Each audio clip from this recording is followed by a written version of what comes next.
প্রথমত আমাদের দায়িত্ব কি? মুসলিম হিসাবে আমাদের দায়িত্ব কি আর আমরা কি করছি প্রত্যেকেই একটু ভেবে দেখা উচিত। আল্লাহ রাব্বুল আলামিন সূরা আসরের মাধ্যমে আমাদেরকে যেটা শিক্ষা দিয়েছেন সেটা হচ্ছে আমাদের মৌলিক দায়িত্ব হচ্ছে চারটি। মৌলিক দায়িত্ব কয়টি? চারটি। এক হচ্ছে ঈমান আনা, দুই হচ্ছে আমলে সালেহ করা, তিন হচ্ছে অপরকে দিনের সৌন্দর্যের প্রতি দিনের প্রতি দাওয়াত দেওয়া, চার হচ্ছে ধৈর্য ধারণ করা। এর মধ্যেই প্রত্যেকটা মানুষের জীবন সীমাবদ্ধ। যে ব্যক্তি চিন্তা করে যে আমার আখিরাত আছে, যে ব্যক্তি চিন্তা করে যে আমাকে কিয়ামতের দিন উঠতে হবে, যে ব্যক্তি চায় যে নিজে ধ্বংসের হাত থেকে রক্ষা পাক, তাকে এই চারটি বিষয়ে অবশ্যই মনোযোগী হতেই হবে।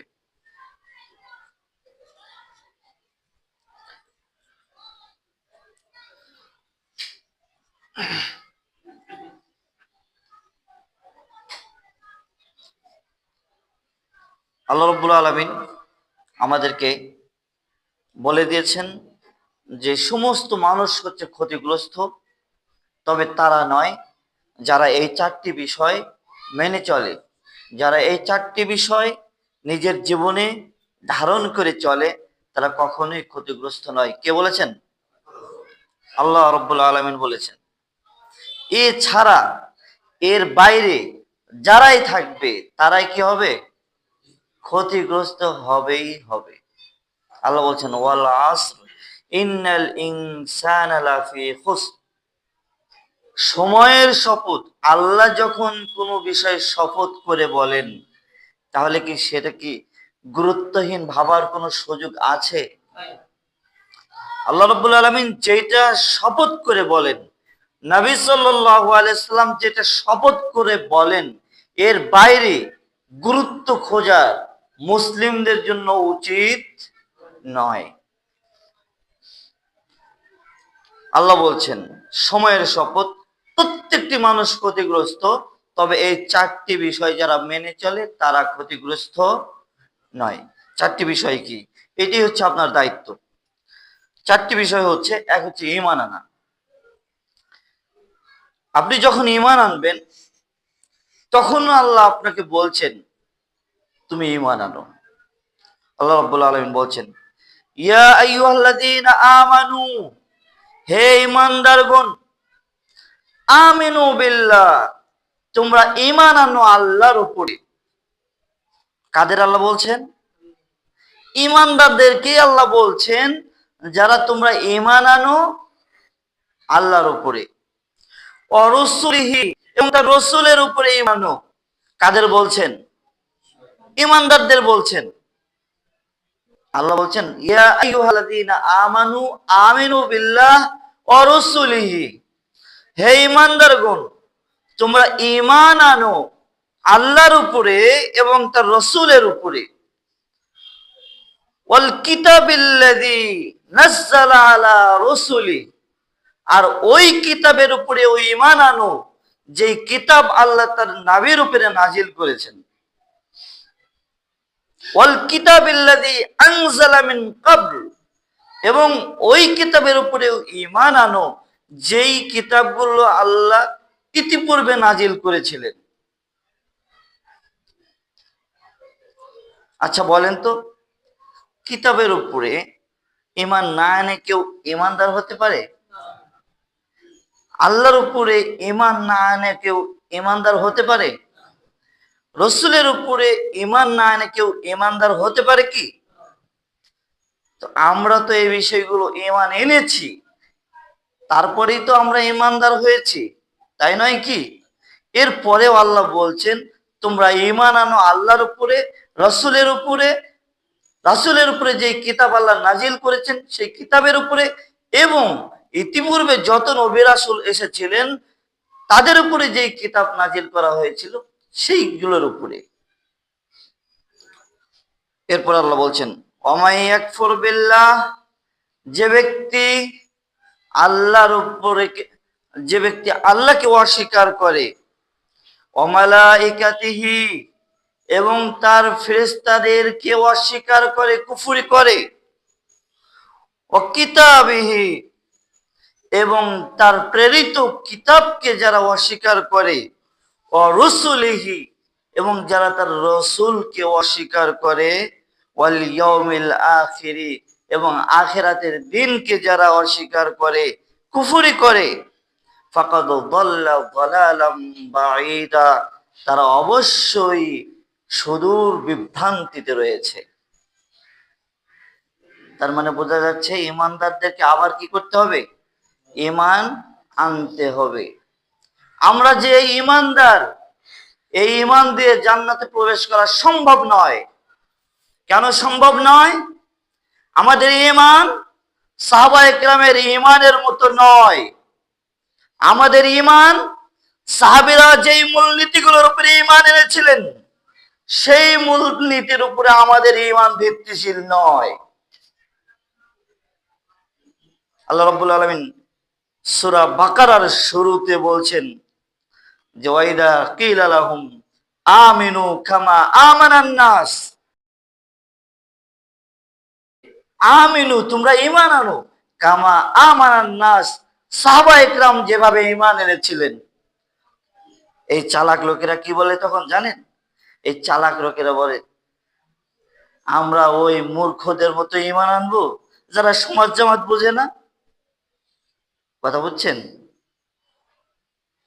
ওয়াইদা কিলা লাহুম আমিনু কামা আমানান নাস ক্বালু আনুমিনু কামা আমানাস সুফাহা। আরে তোমরা আমাদেরকে ওই ঈমানদার হওয়ার জন্য বলছো যে মূর্খ লোকেরা যেরকম, যারা সমাজ জামাত বোঝে না, তাদের মতো ঈমানদার হতে বলো? মানে তারা কি আপডেট, বেশি বুঝে, সাহাবায়ে কেরামকে অতিক্রম করে তাই ঈমান আনার চেষ্টা করে। কথা বুঝতে পারছেন? ঈমানদার হতে হবে কার মতো? সাহাবীদের মতো, সাহাবায়ে কেরামের মতো। প্রত্যেকটি মুসলিমকে নাজাতের জন্য, জাহান্নাম থেকে বাঁচার জন্য যদি কেউ চায় ইসলাম গ্রহণ করবে, তাকে মুহাম্মদ সাল্লাল্লাহু আলাইহি ওয়াসাল্লামের সাহাবীরা যেই মূলনীতিগুলোর উপরে, যেই তাদের যেই ঈমানের স্বরূপ, সেই স্বরূপ গ্রহণ করতে হবে। এর বাইরে যারা ঈমান অনুসরণ করবে তারা বিভ্রান্ত, অবশ্যই তারা বিভ্রান্ত, অবশ্যই তারা বিভ্রান্ত।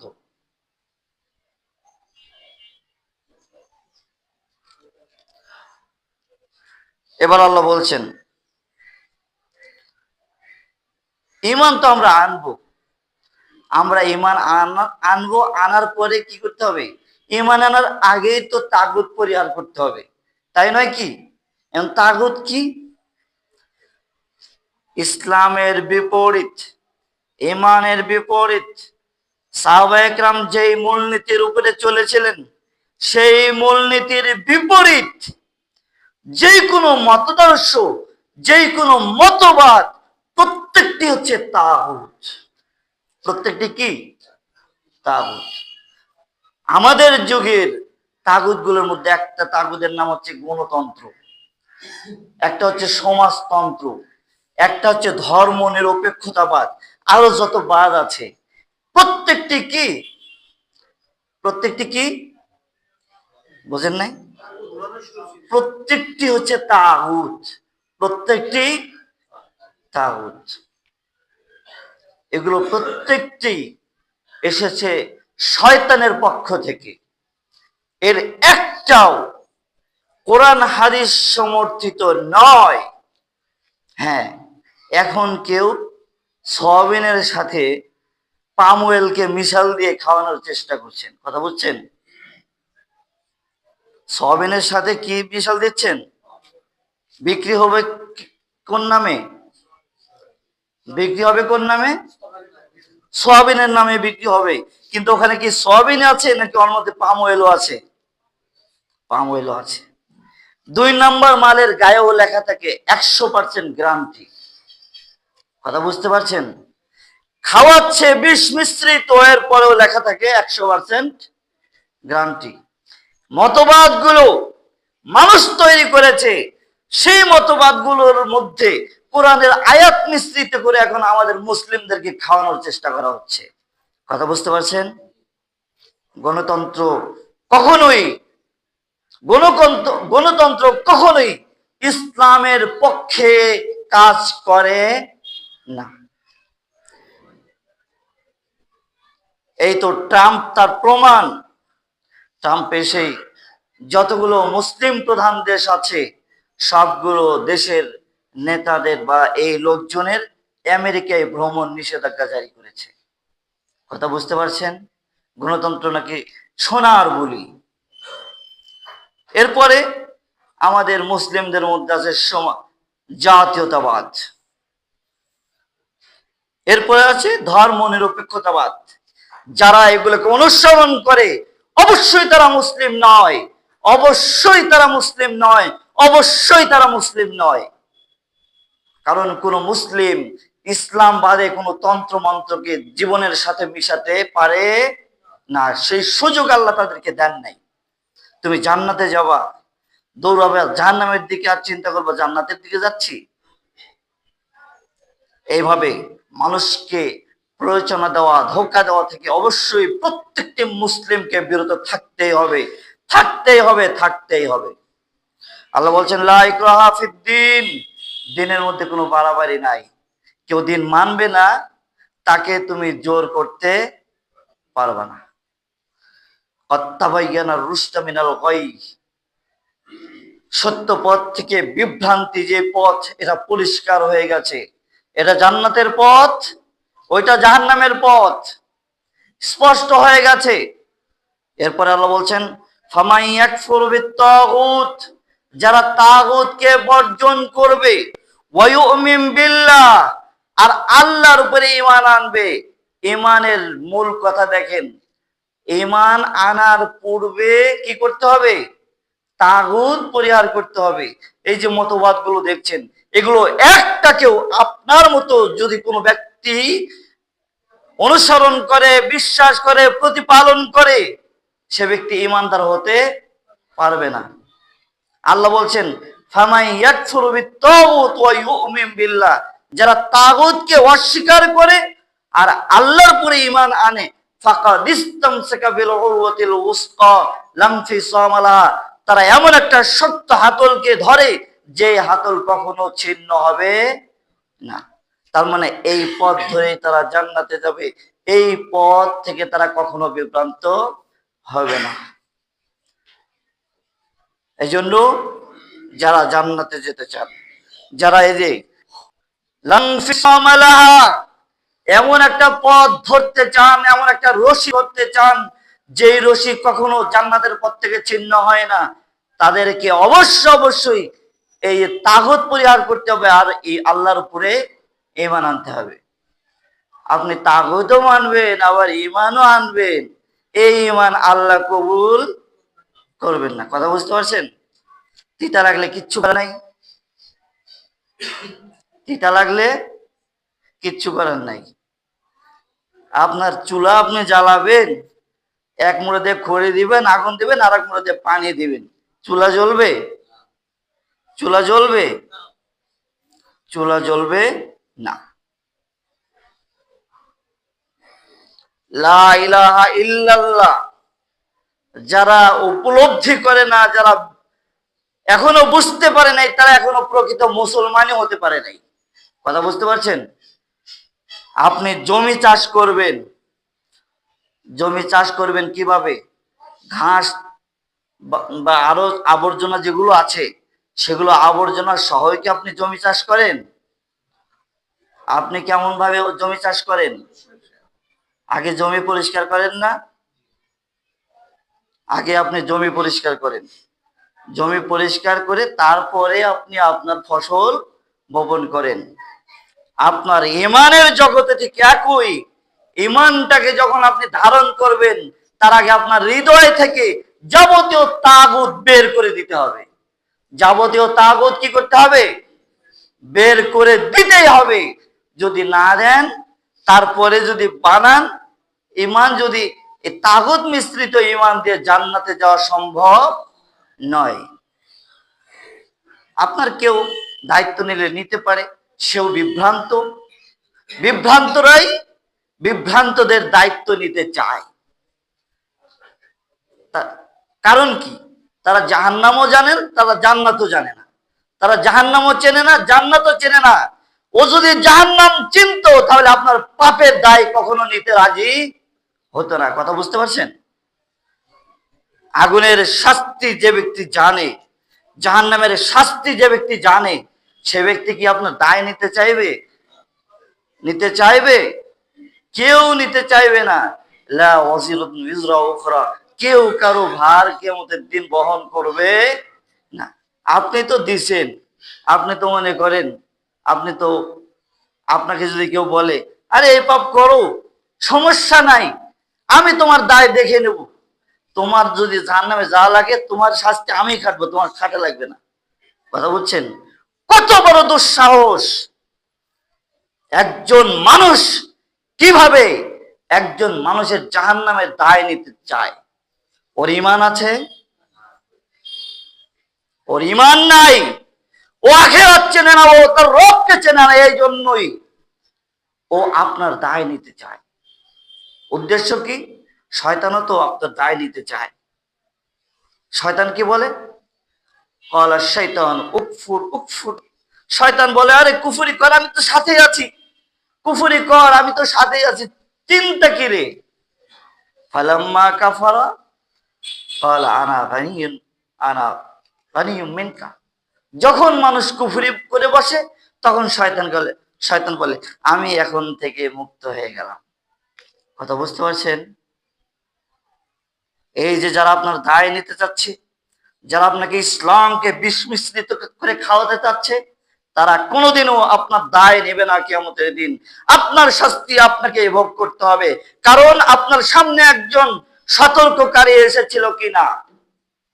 আপনি গণতন্ত্র করবেন, আপনার সামনে গণতন্ত্রের বিষয়ে সতর্ক হচ্ছে না, এরপরেও যদি আপনি গণতন্ত্র ইসলামের নামে খান, তাহলে আপনি আপনার দায় নিতে বাধ্য, কারো উপরে দায় চাপাতে পারবেন না। আহলুল হাদিস এবং অন্যান্যদের মধ্যে পার্থক্য কি? আহলুল হাদিসরা পিওর কোরআন এবং হাদিস ছাড়া অন্য কোনো কথা বলে বলে কি? বলেন তো। আমাদের দাওয়াত কি? আমাদের দাওয়াত, আসুন পবিত্র কোরআন ও সহিহ হাদিসের আলোকে কি করি? জীবন গড়ি। কোরআন হাদিস অনুযায়ী যদি কেউ জীবন না গড়ে, তাহলে ওইটা যদি সৌদি আরবও হয়, তাও কি মাপ আছে ভাই? মাপ আছে? মাপ হবে না। এবার আসুন, আল্লাহ রাব্বুল আলামিন নবী রাসূলকে কেন প্রেরণ করেছিলেন?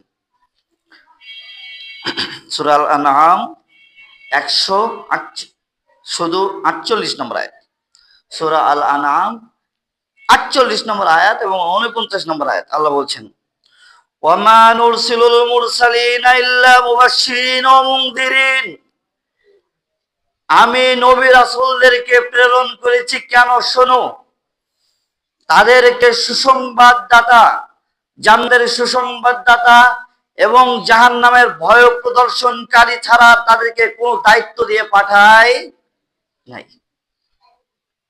নবী রাসূলরা কেন এসেছিলেন ভাই? কথা বুঝতে পারেন নাই? আয়াত কি বুঝলো? আয়াত কি বুঝালো? আয়াত দ্বারা বোঝা যাচ্ছে প্রত্যেক নবী রাসূল এসেছিলেন তার জাতিকে জাহান্নাম সম্পর্কে ভয় প্রদর্শনকারী হিসেবে এবং জান্নাতের সুসংবাদ দানকারী হিসেবে। এছাড়া নবী রাসূলরা কোনো কাজের জন্য আসেন নাই। নবী রাসূলরা এসেছিলেন যে দেখো, যে তাগুতের মধ্যে ডুবে আছো, এই তাগুতের মধ্যে যদি তুমি চলো তাহলে তোমাকে জাহান্নামে যেতেই হবে। অতএব জাহান্নাম কতই না তোমাদের জন্য অমঙ্গলজনক জায়গা, কতই না নিকৃষ্ট জায়গা, এই থেকে তোমরা ফিরে আসো। আর জান্নাতের সুসংবাদ তিনি জাতিকে দিয়ে জান্নাতের অভিমুখী করতে চেয়েছিলেন প্রত্যেক নবী রাসূল। তাহলে প্রত্যেকটা নবী রাসূল কিসের জন্য এসেছিলেন? জান্নাতের সুসংবাদ দানকারী হিসেবে এবং জাহান্নাম সম্পর্কে ভয় প্রদর্শনকারী হিসেবে। আল্লাহ বলেন। এখন আল্লাহ বলছেন ফামান আমানা ওয়া আসলাহা, যারা ঈমান আনে এবং নিজেদেরকে সংশোধন করে নেয়। একই আয়াত, আগের অংশে আল্লাহ বললেন ওমা নুরসিলুল মুরসালিনা ইল্লা মুবাশশিরিনা ওয়া মুনযিরিন, নবী রাসূলরা এসেছিলেন একটাই মাত্র উদ্দেশ্যে, এই উদ্দেশ্যেই যে তারা তাদের জাতিকে জাহান্নাম সম্পর্কে সতর্ক করবেন এবং জান্নাতের সম্পর্কে তাদেরকে সুসংবাদ দান করবেন।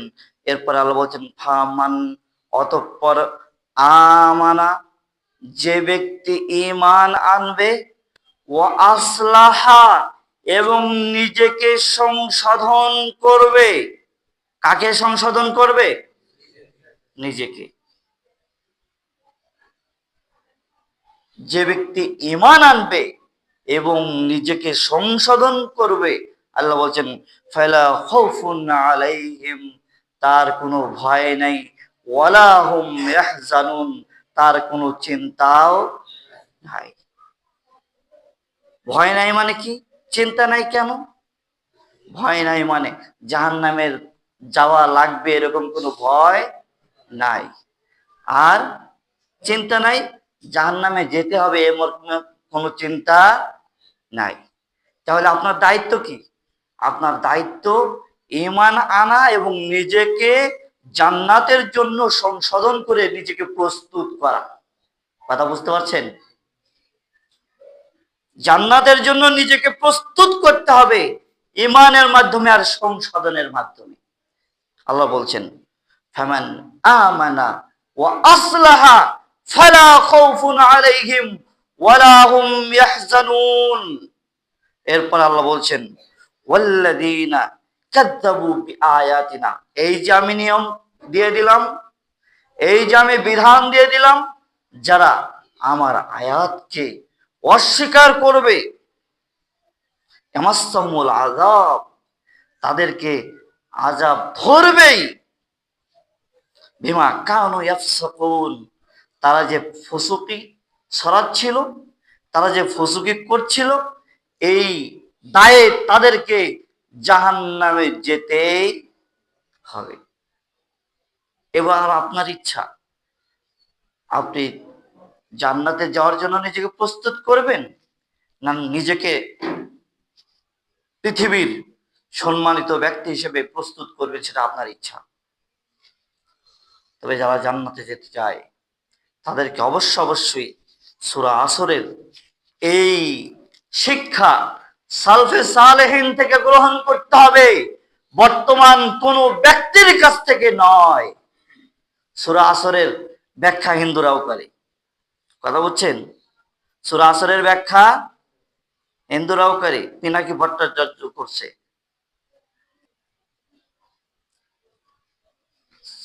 সূরা আসরের এই যে 4টি দায়িত্ব, যদি জাহান্নাম থেকে বাঁচতে চান, ধ্বংস থেকে যদি বাঁচতে চান, তাহলে দায়িত্ব কয়টি? 4টি। এক, নিজেকে ঈমানদার করে গড়ে তোলা, নিজেকে সংশোধন করা। 2, আমলে সলেহ করা। যেটা আমলে সলেহ নয় সেটা যদি আমলে সলেহ হিসেবে করেন, আল্লাহ ওই আমলে সলেহ কবুল করবেন না। নবী রাসূলদের মাধ্যমে রাসূল সাল্লাল্লাহু আলাইহি ওয়াসাল্লাম সাহাবীদেরকে যে আমল শিক্ষা দিয়েছিলেন, শরীয়ত অনুমোদিত যেই নেক আমল, ওই নেক আমলগুলোই আমলে সলেহ। আপনার বাপ দাদার বানানো আমল কখনো আমলে সলেহ নয়। বাপ দাদার বানানো আমল, বুজুর্গানের দ্বীনের বানানো আমল, পীর সাহেবদের বানানো আমল, মতবাদ বানানোর কারিগরদের বানানো আমল, এই আমল দিয়ে আল্লাহর জান্নাত পাওয়া যাবে না। কোন জান্নাত পাবেন নেনগা? আল্লাহ জান্নাত নিতে চাইলে নবী রাসূলুল্লাহ যে আমলে সলেহ শিক্ষা দিয়েছেন সেইটা আপনাকে মানতে হবে। এরপরে দাওয়াত। কিসের দাওয়াত দিবেন? দলের দাওয়াত দিবেন না, দাওয়াত দিতে হবে আল্লাহর বাণী। প্রত্যেকটা মানুষ যেন নিজেকে সংশোধন করে, এইভাবে এই দাওয়াতগুলো দিতে হবে। কোরআন মানতে তারা যেন প্রস্তুত হয়, হাদিস যেন তারা মানতে প্রস্তুত হয়, এই দাওয়াত দিতে হবে। দাওয়াত দিতে হবে কিসের দাওয়াত? কোরআন হাদিসের দাওয়াত। কোরআন হাদিসের বাইরে কোনো দাওয়াত দেওয়ার অনুমোদন আল্লাহ করেন নাই। সময় শেষ। আল্লাহ বলছেন, ওমান আহসানু ক্বালাম মিম্মান দাআ ইলাল্লাহ ওয়া আমিলা সালিহা ওয়া ক্বালা ইন্নানী মিনাল মুসলিমিন। ওর চাইতে উত্তম কথা আর কার হতে পারে যে ব্যক্তি মানুষকে আল্লাহর দিকে ডাকে। কার দিকে ডাকে? রাজনীতির দিকে ডাকে, বিষয়টা এরকম না। কোন দিকে ডাকে? আল্লাহর দিকে ডাকে। আল্লাহ বলছেন, তুমি মানুষকে আহ্বান করো ইলা রাব্বিক, তোমার রবের দিকে, ওয়ালা তাকুনান্না মিনাল মুশরিকিন, এবং মুশরিকদের অন্তর্ভুক্ত হয়েও না। দাওয়াত দিবেন কার দিকে? আল্লাহর দিকে। দাওয়াত দিবেন কোরআনের সৌন্দর্যের দিকে। দাওয়াত দিবেন মানুষ যেন প্রকৃত দিন পায় সেই দিকে। অন্য কোন দাওয়াত আপনার মুখ দিয়ে কোন শোভা পায় না মুসলিম হিসেবে। এরপরে দাওয়াতের পরে হচ্ছে সবর। সবরটা কি? সবর হচ্ছে আর সবর ওয়াস সাহামা। সবর হচ্ছে সহনশীলতা। সবর কি? সহনশীলতা। কেউ আমার উপরে ক্ষতি চাপিয়ে দিয়েছে, যদি বৈধ কোনো পথ তার প্রতিশোধ নেওয়ার না থাকে, তাহলে ধৈর্য ধারণ করে আল্লাহর রহমত কামনা করাই হচ্ছে as-sabr। কথা বুঝতে পারছেন? কেউ আমার উপরে মিথ্যা মামলা দিয়েছে, আমি ধৈর্য ধারণ করলাম। যদি সত্য, যদি হক কোনো উপায় না থাকে, আমি তাতে আল্লাহর রহমতের ব্যাপারে আশাবাদী হয়ে এই ব্যাপারে সহনশীল হয়ে গেলাম। যেমন কেউ মারা গেলে আপনার কিছু করার আছে ভাই? আপনার পরিবারের, আচ্ছা আপনার সন্তান মারা গেল বা অসুস্থ হলো, কিডনি পচে গেছে, এখন আপনি কি করবেন? যদি ভালো না হয়, সাওয়াউন আলাইকুম, মানে ধৈর্য ধারণ করলে নেকি পাবেন। আর যদি ধৈর্য হারা হয়ে অন্য কিছু করেন, কবিরাজের কাছে যান, শিরিক করেন, আল্লাহকে যদি গালি দেন, আর কাউকে পাইলো না, আমার বেটাটা কি পাইলো? তাই না? স্বভাবটা এরকম আছে না কিছু মানুষের? হ্যাঁ, এরকম যদি চিন্তা ভাবনা করেন, তাহলে ধৈর্য তো আপনাকে ধারণ করতেই হবে। মানে আপনার ইচ্ছায় অনিচ্ছায় ধৈর্যের পথ আপনাকে গ্রহণ করতেই হবে। হয়তো একটা দিন, দুটা দিন পরে, এরপরে আপনার কিন্তু ধৈর্য চলে আসবে। কিন্তু সবর হচ্ছে প্রথমেই যখন ক্ষতি হয়ে গেছে, সাথে সাথে নিজেকে সহন